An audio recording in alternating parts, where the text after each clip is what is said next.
बिस्मिल्लाहिर्रहमानिर्रहीम। आज हम बात करेंगे इस्लामाबाद में अगले दिनों गधे के गोश्त का जो स्कैंडल आया है, इसका क्या हकीकत है या इससे हकीकत का क्या ताल्लुक़ है। दूसरा हम बताएंगे दीन इस्लाम में गधे के गोश्त की क्या हुर्मत है। और तीसरा हम बताएंगे कि गधे के गोश्त के रूहानी और जिस्मानी तौर पर इस्तेमालात के क्या नुकसानात हो सकते हैं और गधे को कहाँ तक हम इस्तेमाल कर सकते हैं, किन कामों में हम इस्तेमाल कर सकते हैं। और इसी तरह आखिर में हम बताएंगे हम अपने आप को गधे के गोश्त खाने से कैसे महफूज रख सकते हैं, वो कौन सी एहतियाती तदाबीर हैं। तो आइए हम जानते हैं। सबसे पहले ये जानते हैं कि इस वाक़े की हकीकत क्या है। इस्लामाबाद में एक इलाका है जिस इलाके का नाम तरनोल है। वहाँ के इलाके से फूड अथॉरिटी की तरफ से छापा मारा गया है। वहाँ से उनको 25 टन गोश्त बरामद हुआ है।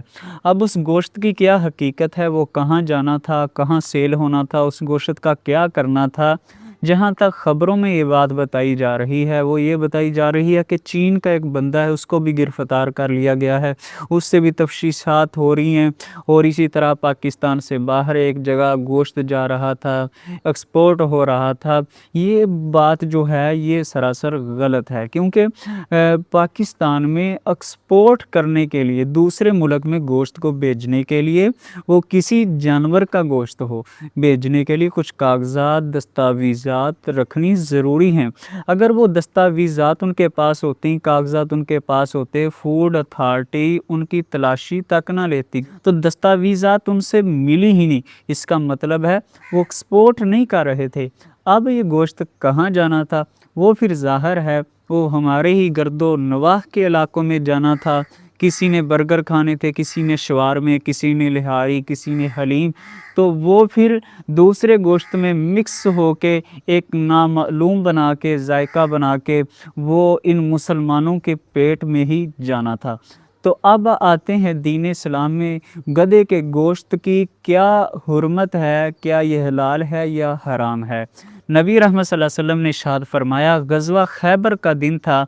नबी सल्लल्लाहु अलैहि वसल्लम ने उस दिन सहाबा कराम रज़वानुल्लाह अलैहिम अजमाइन को कहा कि अल्लाह ताला ने गधे का गोश्त हराम कर दिया है। सैयदना अनस रज़ी अल्लाह ताला अन्हु इरशाद फरमाते हैं कि ये बात हमने सुनी तो हमने अपनी हांडियाँ जिनमें गोश्त पक रहा था वो सब अंडेल दी, वो सब बहा दी और हमने गोश्त नहीं खाया। तो दीन इस्लाम में गधे का गोश्त अल्लाह ताला ने हराम करार दिया है। अब आते हैं कि गधे के गोश्त खाने से हमारे अंदर क्या रूहानी तौर पे, क्या जिस्मानी तौर पे नुकसानात हो सकते हैं। सबसे पहले हम जानते हैं जिस्मानी तौर पे इसके क्या नुकसानात हैं। उलमाए किराम ने लिखा है कि जो बंदा जिस जानवर का गोश्त खाता है, उस गोश्त में, उस जानवर में जो आदात होती हैं, जो खसूसियात होती हैं, वो गोश्त खाने से मुंतकिल होती। मसलन जिन मुल्कों में हराम जानवरों का गोश्त खाया जाता है उनमें बेहयाई ज़्यादा होती है, उनमें जो है फहाशी ज़्यादा होती है।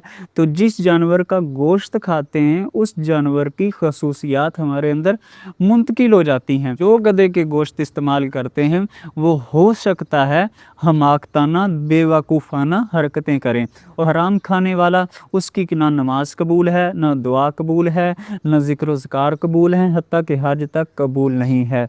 तो इसका क्या मतलब है कि हराम खाने की बदौलत हमारी नमाजें ज़ाया, दीन ज़ाया, सब कुछ ज़ाया, बल्कि जो अपने पेट में हराम का लुक़मा लेके जाता है वो जहन्नम की आग अपने पेट में बढ़ रहा है। अब ये बात है कि गधे को कहाँ तक इस्तेमाल कर सकते हैं। अल्लाह ताला कुरान मजीद में फरमाता है, वल खैला वल बेगाला वल हमीरा लितरकबूहा वज़ीना। फरमाया हमने घोड़े, खच्चर और गधे इसलिए पैदा किए हैं ताकि उन पे सवारी कर सको, और ये तुम्हारे लिए जीनत हैं। आप इन पे बोझ ला सकते हैं, सवारी कर सकते हैं। इन मकासद के लिए अल्लाह ताला ने इन जानवरों को बनाया है। तो गधे के जहाँ तक इस्तेमालात का ताल्लुक़ है, सिर्फ़ सवारी की बना पे इसे इस्तेमाल कर सकते हैं। इसी बना पे हम इसकी ख़रीदो फ़रोख्त भी कर सकते हैं कि इसमें एक फ़ायदा है कि ये बोझ उठा सकता है, سواری کروا سکتا ہے۔ اور جو بندہ خرید و فروخت اس نظر سے کرے کہ میں اس کا گوشت سپلائی کروں، یہ لوگوں کے کھانے کے کام ہے، تو وہ سراسر حرام کا کاروبار کرتا ہے۔ وہ یاد رکھے وہ حرام کھاتا ہے، اس کی کوئی نماز قبول نہیں، مزید یہ کہ اللہ تعالیٰ اس کو نافرمان اولاد دے گا۔ یہ حرام کا سب سے بڑا جو ہے نقصان ہوتا ہے۔ تو اب آتے ہیں کہ ہم اپنے آپ کو حرام گوشت سے، یہ گدھے کے گوشت سے کیسے محفوظ کر سکتے ہیں۔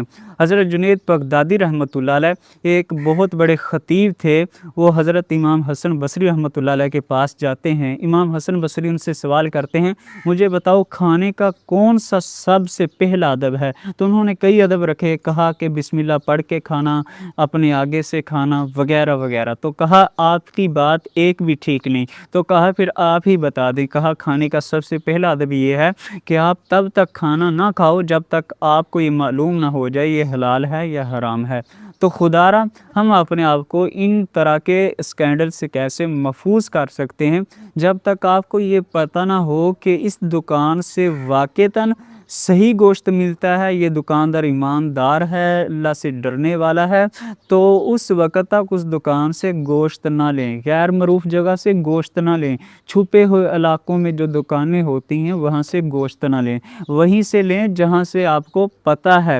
اور دوسری اہم بات ہے، کہتے ہیں لالچ بری بلا ہے، لالچ کی زد میں آ کے یہ جو سستی آفر ہوتی ہیں، یہ برگر کے سستے ہو گئے، یہ شوارمے سستے ہو گئے، بریانی سستی ہوگی، یا پھر گوشت کا ریٹ جو سستا کر کے بیچتے ہیں، تو خدا را وہاں سے بھی گوشت نہ لیں۔ جہاں کوئی لالچ ہوتا ہے نا، جہاں کوئی سبز باغ دکھایا جاتا ہے، وہاں کوئی دال میں کالا ہوتا ہے، بلکہ پوری کی پوری دال کالی ہوتی ہے۔